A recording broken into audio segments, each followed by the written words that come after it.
Hello guys, and today I'm telling you the MotoGP 2016 Austria qualifying results.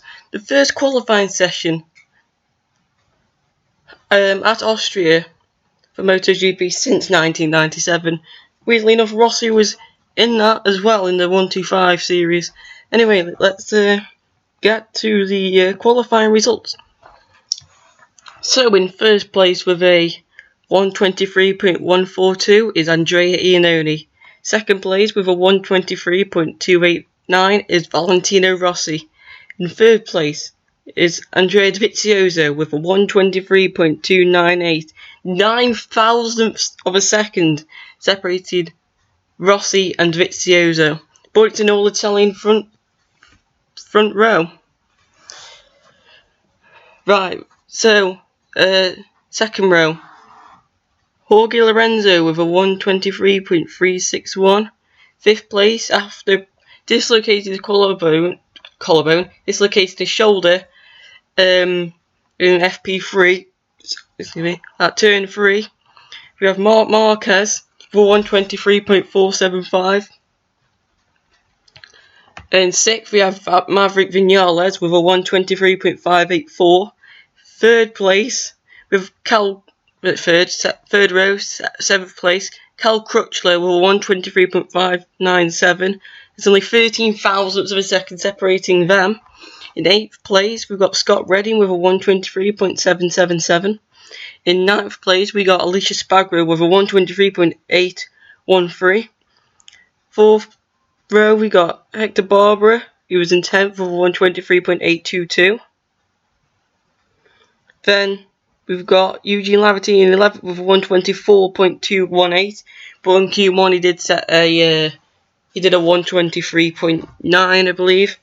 Then in 12th place we have Danny Pedrosa on the factory Honda is with a 124.263. He's been struggling all weekend, and I can't see him even. I don't even know what's going to happen with him. He's probably going to.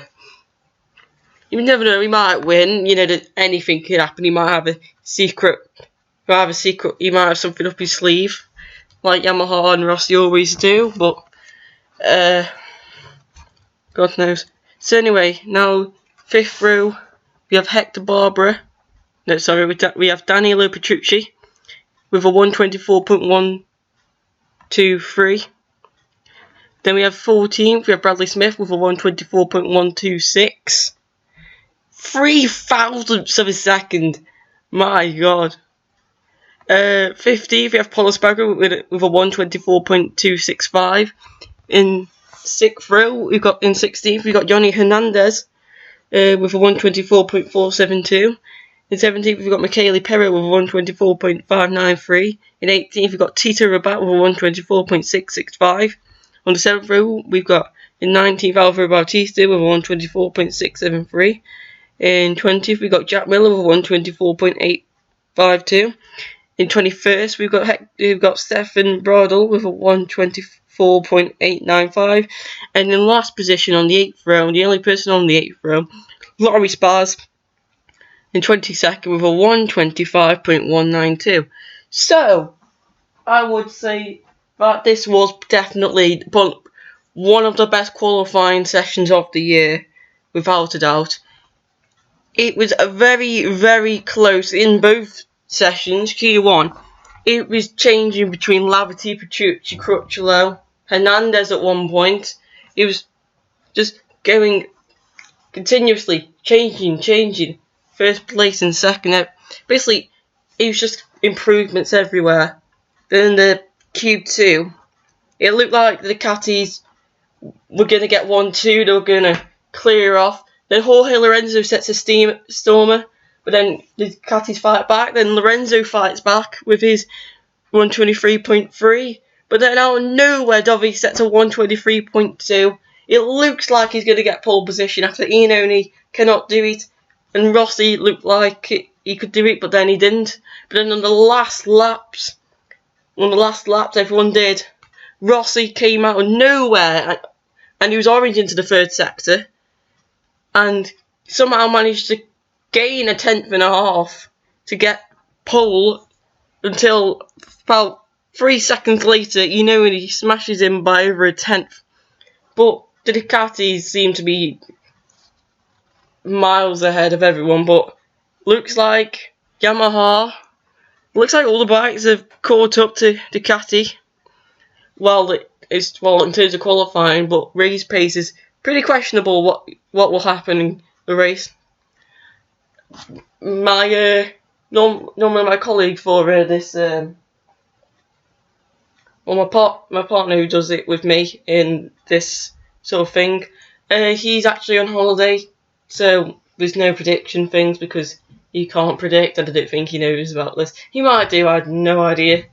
But anyway, I'm going to make my own predictions because why not? I'm going to go, I think Ducati going to get that first victory in about 5 years and, goodness, like 8 months, but 6 years.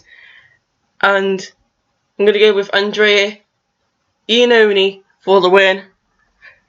I'm going to go with Rossi in second and Dovi in third. I'm going to go with straight with the front row because Rossi, when he was putting his laps in an FP4, he was very, very consistent. And when the tyres were I don't know, like 10, 12 laps old, he was still setting. He went even fast. He went like 9 tenths faster, like than these times that he was setting consistently. So, and then Dobby because he's on a Ducati.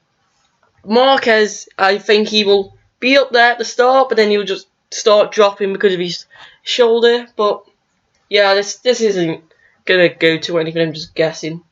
I might, if I get a full house, I will kill myself. But yeah, guys, this has been the MotoGP 2016 Austria or Red Bull Ring or A1 Ring or whatever you want to call it ring. 2016 qualifying results. I hope you have enjoyed, and I will see you in tomorrow's video where I'll give you the MotoGP Austria race result, where we'll find out can Ducati get their first victory in about 6 years. See ya.